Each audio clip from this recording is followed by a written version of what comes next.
Kalau bicara rupiah cost averaging ini memang harus kita lakukan sedini mungkin, lebih cepat lebih baik, dan ingat jangan hidup kita terlalu boros karena kalau kita tidak menempatkan ini, kita tidak akan memperoleh sesuatu di masa depan yang lebih baik lagi.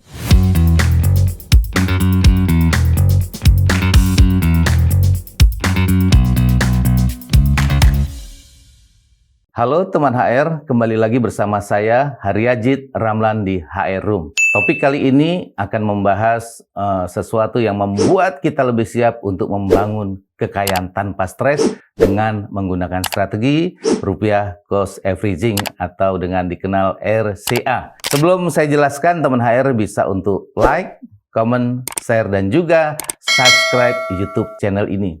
Langsung saja yuk kita bahas. Kenapa ini kita lakukan? Ya tentu tadi pertimbangannya ya, tidak selalu pendapatan kita tuh besar ya. Jadi inilah yang menjadikan kalau kita uangnya sedikit, tentu yang kita tabung atau kita invest juga sedikit. Maka kita harus menerapkan rupiah cost averaging. Ini adalah satu hal yang ada di dalam teori investasi. Kalau dahulu orang menyebutnya dollar cost averaging, tapi kalau di Indonesia inilah yang harus kita lakukan. Jadi mengumpulkan pundi-pundi rupiah yang kita lakukan secara rutin. Kalau gitu langkah-langkah apa nih ya yang harus kita lakukan di dalam menerapkan rupiah cost averaging? Pertama adalah tentukan jumlah nilai investasi tersebut. Jadi kalau teman HR misalnya punya keinginan untuk menempatkan, aku pengen 1 juta deh ya, saya tempatkan dana rutin setiap bulan, nggak apa-apa juga.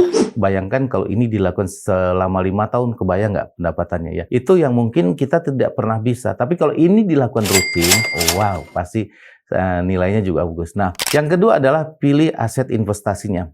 Kalau itu ditempatkan di tabungan misalnya ya, tentu dananya nggak seberapa besar ya, artinya tingkat return pengembalian dari tabungan kecil. Tapi kalau ini ditempatkan di dalam instrumen misalnya reksadana atau ori atau mungkin juga saham, tentu nilai aset investasinya itu akan berubah mengikuti return dari instrumen tersebut. Yang tak kalah penting adalah interval waktu yang kita lakukan untuk investasi. Berapa besar sebaiknya atau berapa lama sebaiknya kita lakukan. Nah, ketika bicara waktu, tentu kita harus melihat diri kita. Apakah kita diberikan pendapatan atau gaji itu setiap minggu, 2 minggu, atau sebulan sekali?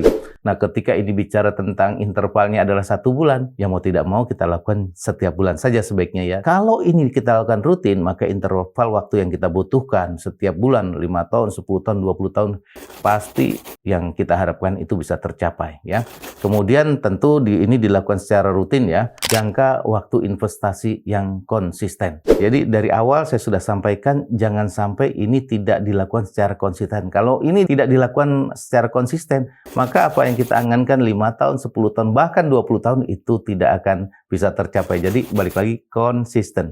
Nah, keuntungan berinvestasi dengan menggunakan rupiah cost averaging ini tentu banyak ya. Salah satunya mengurangi dampak emosional. Kok bisa ya emosional bisa kita kurangi dengan menerapkan rupiah cost averaging ya? Tentu ya. Ketika kita menempatkan dana di tabungan, di investasi secara ringan ya, kecil, tentu kita tidak menempatkan yang secara besar yang akhirnya ketika mengalami kerugian, waduh, emosi kita bisa terbawa. Tapi ketika kita menempatkan hanya misalnya 1 juta, 2 juta per bulan, kita tempatkan di sana, dan itu kita lakukan secara nyaman ya, maka ini juga mengurangi dampak emosional dari kita.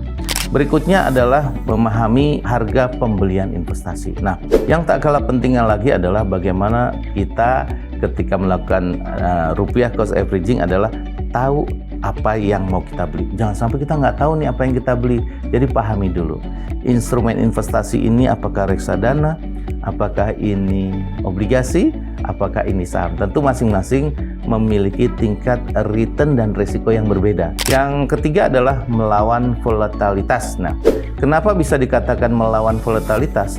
Bisnis atau investasi itu kan kadang-kadang naik turun ya. Ketika kita khawatir, takut seperti itu, ya udah dengan menerapkan rupiah cost averaging, maka ini akan memberikan satu hal kemudahan yang akhirnya volatilitas itu tidak kita terlalu perhatikan karena rutin. Misalnya 500 setiap bulan, 1 juta setiap bulan, 2 juta satu bulan, dan ketika ini dilakukan secara rutin kita tidak melihat lagi dampak dari volatilitas itu. Jadi enak banget ya. Jadi ini nyaman, dan suatu saat pada saat kita ambil, wow, entah itu 10 tahun, entah itu 20 tahun, hasilnya wah sungguh mencengangkan ya.